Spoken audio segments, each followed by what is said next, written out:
Episode 4. New Conquests.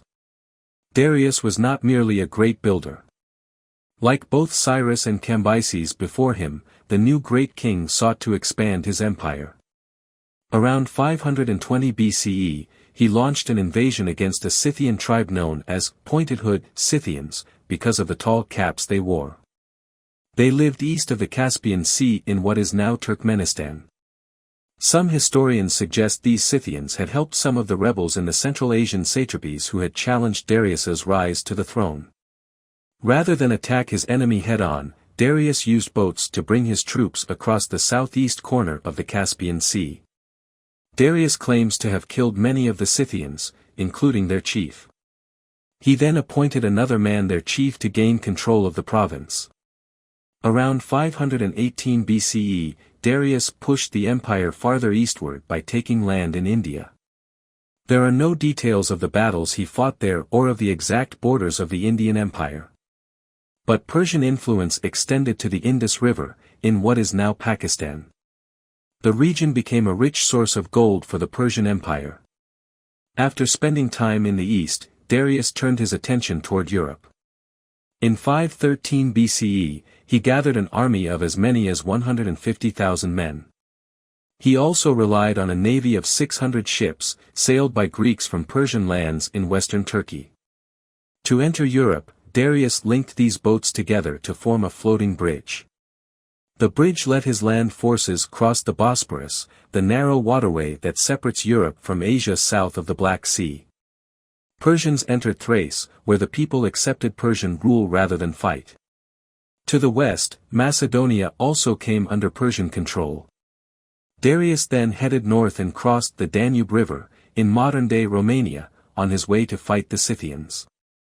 Herodotus says the Scythians were outmatched by the larger Persian army, so they used a scorched earth approach. They retreated, destroying crops and closing wells, so the Persians would not have food and water as they marched. Since Scythians were nomads, they were used to moving constantly. But Darius grew tired of chasing them, especially since his men lacked food and water. He returned to his bridge at the Bosporus and went home. He left General Megabazus in charge of the Persian troops that remained in Thrace. The Greeks rebel. For more than a decade, Darius kept his troops home and life in the empire was fairly peaceful.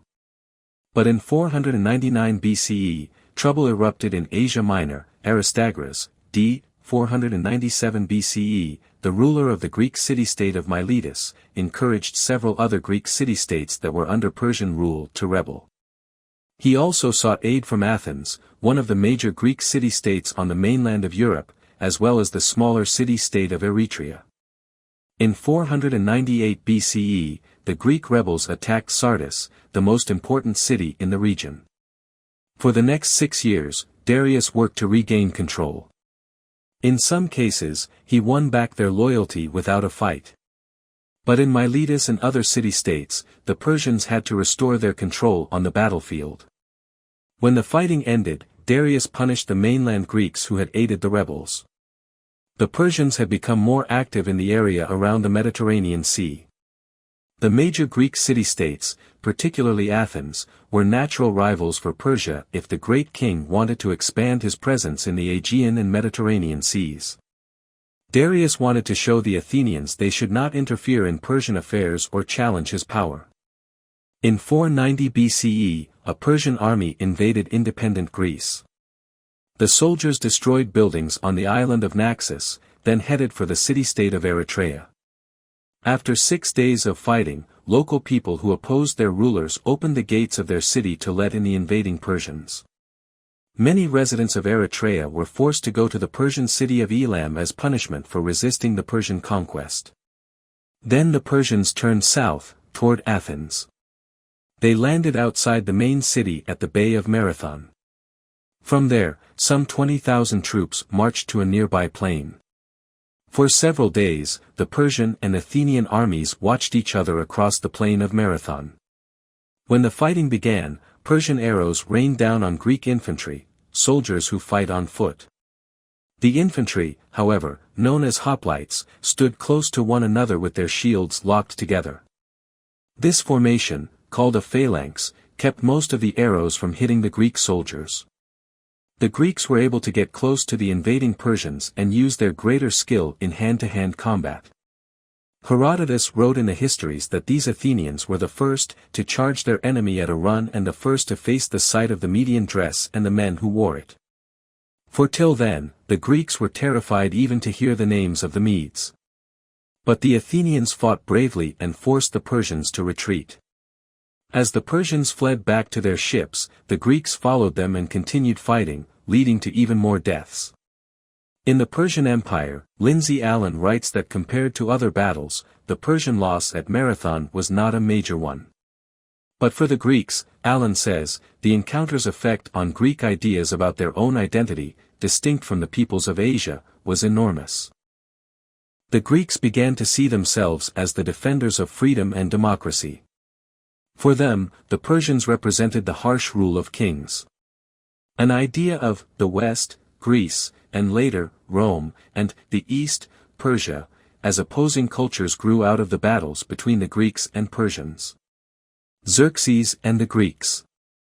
In 486 BCE, Darius the Great died and his son Xerxes, ca 519 to 465 BC, became the king of kings. According to inscriptions he left at Persepolis, Xerxes had several brothers, but, thus was the desire of Ahura-Mazda, the Persian god, Darius, my father, made me the greatest after himself. Like his father, Xerxes added new buildings in Persepolis. He also faced revolts in Egypt and Babylonia soon after taking power. He crushed them both. But for the first years of his rule, Xerxes had one main goal: invade Greece to punish the Athenians for their victory at the Battle of Marathon. Xerxes made careful plans for this invasion. Food was collected and left in several spots in Thrace, so his advancing troops would not go hungry. His engineers built another floating bridge to connect Asia and Europe, this time at the Hellespont, near the Aegean Sea. Xerxes also assembled a navy of more than 1,200 warships, and perhaps 3,000 more vessels helped carry troops and supplies. His army numbered around 100,000 soldiers. By comparison, only 20,000 to 30,000 had taken part in the first invasion of Greece in 490 BCE. Xerxes' massive army was an international force.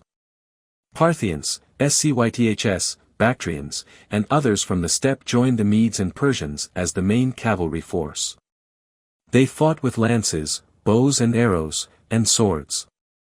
The infantry included Lydians, Egyptians, Assyrians, and Babylonians.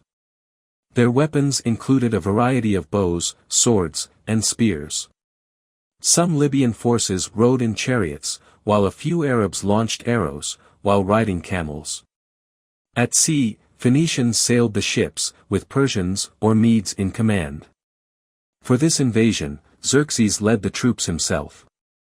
In the Persian tradition, the great king commanded his forces from a central point on the battlefield, surrounded by 10,000 royal guards carrying spears.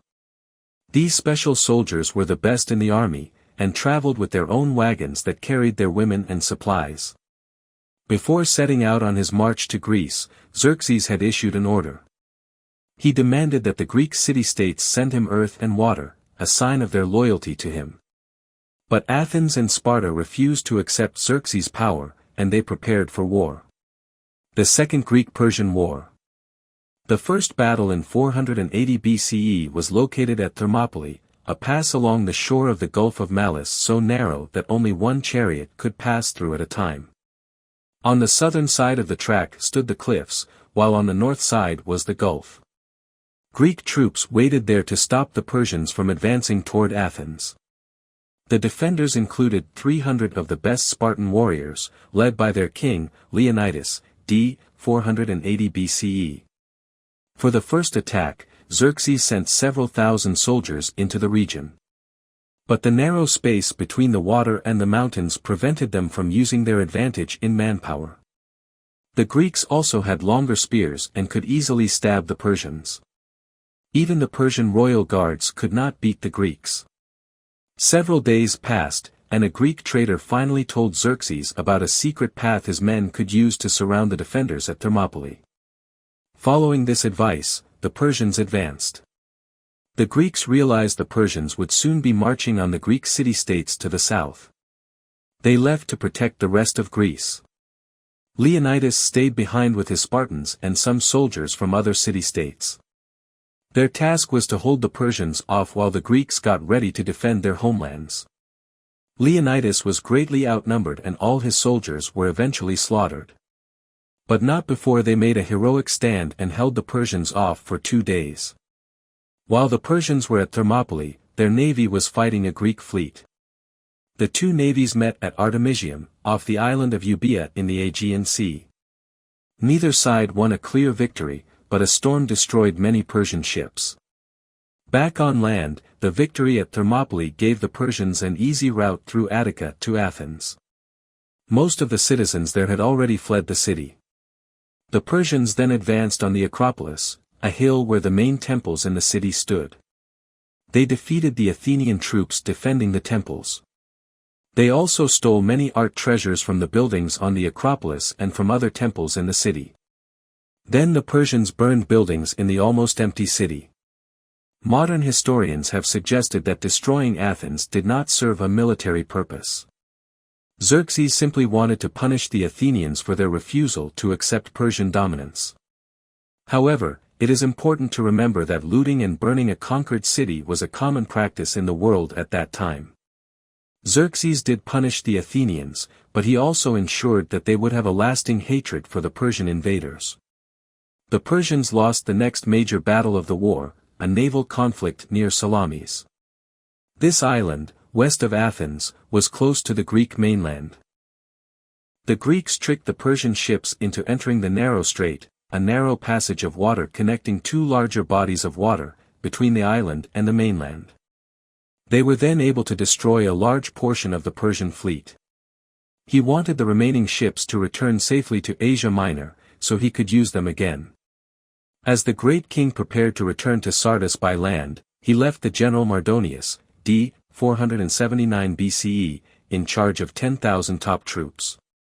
Mardonius and his men stayed among their Greek allies in Thessaly. The Persian general tried to improve relations with the Athenians by offering to rebuild the temples the Persians had destroyed. The Athenians refused, and they prepared for another battle. In 479 BCE, Athens, Sparta, and their allies defeated Mardonius's army at Plataea, near the border of Attica. The key to the Greek victory was unity. The Greeks were not a united nation, and each city-state functioned independently. But when they were faced with a common threat, they were able to fight together. Plataea marked the largest battle the Persians fought on land in Europe. It was also their last on the continent. After the Greek victory, Xerxes and his successors never tried to conquer European lands again. End of episode 4. Thank you for watching.